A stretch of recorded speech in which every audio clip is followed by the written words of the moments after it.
안녕하세요. 남인숙 작가예요. 살면서 그런 사람 만날 때 있죠? 저 사람 못 쓰겠네. 앞으로 만나지 말아야겠다. 그런 사람 안 보고 살면 인생이 편해져요. 그런데 그 사람이 가족이라면 어떡할까요? 이거 쉽지 않거든요. 오늘은 네이버 카페 예꼬코맘님의 고민 사연에 대답을 해드릴게요. 작가님의 책 여자의 모든 인생은 자존감에서 시작된다를 읽고 거기 나오는 거울이라는 말을 보고 고민이 생겼습니다. 거기서는 주변 사람과 환경이 나를 비추는 거울이고 그 거울이 잘못되어 있으면 내 모습이 왜곡되게 비친다고 하셨습니다. 그래서 자존감을 키우기 위한 첫 번째 노력이 주변의 나쁜 거울을 치우는 거라고요. 그런데 제 주변의 나쁜 거울은 바로 남편인 것 같습니다.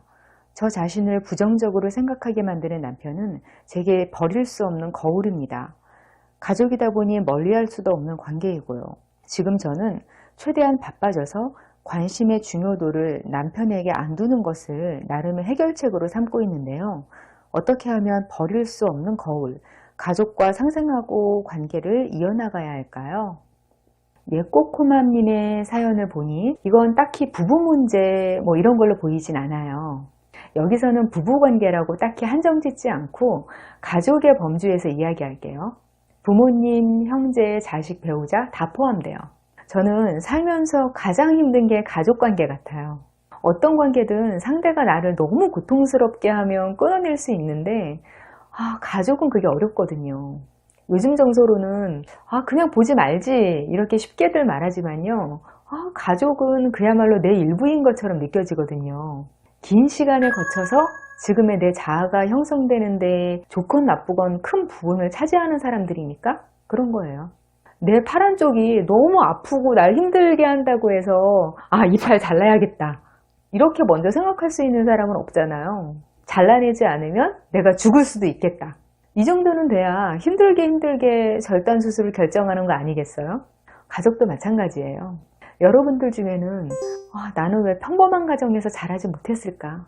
이렇게 생각하시는 분들도 많을 거예요. 사람들이 겉보기에는 다들 번듯하게 살고 있으니까 나만 부족한 것 같고 복잡한 가정에서 자란 것 같거든요.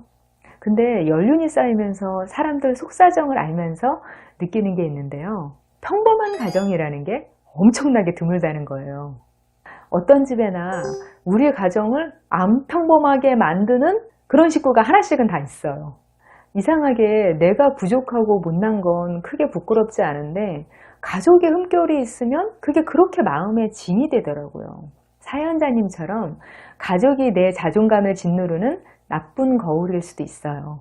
가족이라도 분명히 함께 있으면 내 인생을 좀먹는 사람일 수 있어요. 서로 사랑하는 마음이 있어도 가능한 일이에요. 상대가 세상에 대해서 너무 부정적인 시각을 갖고 있어서 그 가족하고 대화만 하면 세상이 막 우울해 보인다든지 그 가족이 나를 좀 낮춰봐서 자꾸 자존감을 깎아먹는다든지 그럴 수 있거든요. 그 가족 때문에 내가 죽기 직전이다. 이 정도 되면 그 관계에서 벗어나면 돼요. 그런데 그 정도까지는 아닌데 가족이 내 인생을 서서히 시들게 만들고 있다? 이거 참 난감하거든요. 그럴 때 그 가족으로부터 나를 지키는 방법들을 알려드릴게요. 첫 번째, 그 관계를 버릴 수도 있다고 생각하세요. 가족 관계니까 절대로 끊을 수 없다는 생각을 먼저 하면요. 그 관계는 절대로 개선되지 않아요.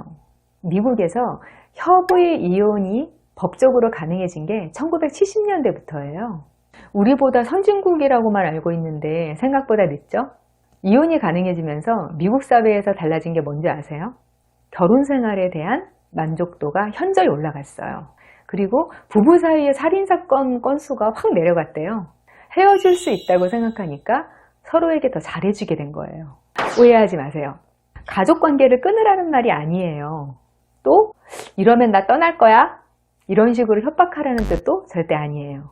이 관계가 진짜 나를 힘들게 하면 떠날 수도 있다고 그렇게 생각을 바꾸라는 뜻입니다. 이렇게 되면 나와 그리고 상대를 대하는 나 자신의 태도가 바뀌어요. 더 독립적이 되고요. 그 관계의 나쁜 점이 내 자아에 미치는 영향이 줄어들어요. 그러면 상대도 그걸 알아차려요. 다는 아니지만 그런 변화만으로도 관계가 나아지기도 해요. 두 번째, 시야를 넓히세요.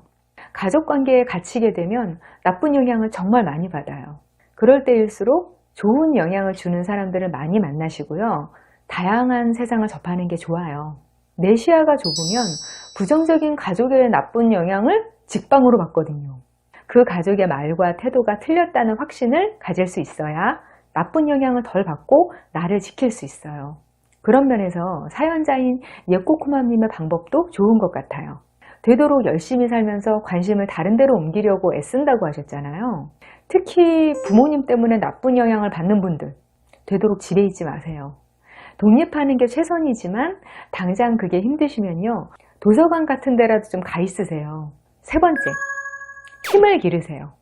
여기서 말하는 힘은 여러 가지를 포함하는데요. 경제적인 거, 정신적인 거 다 포함이에요. 돈을 벌어서 어설프게 가정경제에 흡수되도록 내버려 두지 마세요. 당장 작은 돈을 벌어서 가족에게 보태는 것보다 모두에게 좋은 방법이 있어요. 목돈을 만들어서 든든하게 갖고 있거나 내 성장에 투자를 해서 더 돈을 많이 버는 사람이 되는 거예요. 돈이 다는 아니지만 내 존재감에 힘을 실어주는 건 맞거든요. 그리고 스스로 공부하고 마음의 힘을 키우는 것, 이것도 좋은 방법입니다. 나한테 영향력이 생기면요, 내가 가족한테 나쁜 영향을 받는 게 아니라 내 좋은 영향력이 다른 가족을 변화시킬 수도 있거든요. 이렇게 되면 베스트겠죠? 물론 쉽지는 않지만요, 저는 이런 경우를 적지 않게 봤어요. 항상 사람은 나쁜 쪽으로 쉽게 물들게 되어 있어요. 나쁜 영향력은 쉽게 퍼지거든요. 하지만 좋은 영향력이 더 강하면 반대 방향으로 힘을 미치는 것도 분명히 가능해요. 정말이에요. 이 영상을 보시는 분들이 좋은 힘을 기르실 수 있으면 좋겠어요. 어떠세요? 내 인생을 가로막는 가족에 대한 대처법. 궁금증이 어느 정도 풀리셨나요? 제가 말씀드린 방법들이 단시간에 되지 않는다는 건 맞아요. 하지만 어느 정도는 보장할 수 있는 방법이기도 합니다. 가족 때문에 힘드시다면 염두에 두시고요. 지금보다 더 행복해지시면 좋겠어요. 네이버 카페에서 고민 사연을 받고 있어요. 사연이 선정되시면 선물도 드려요. 여기 아래 영상 설명글에 링크가 있으니까 그리로 따라오세요.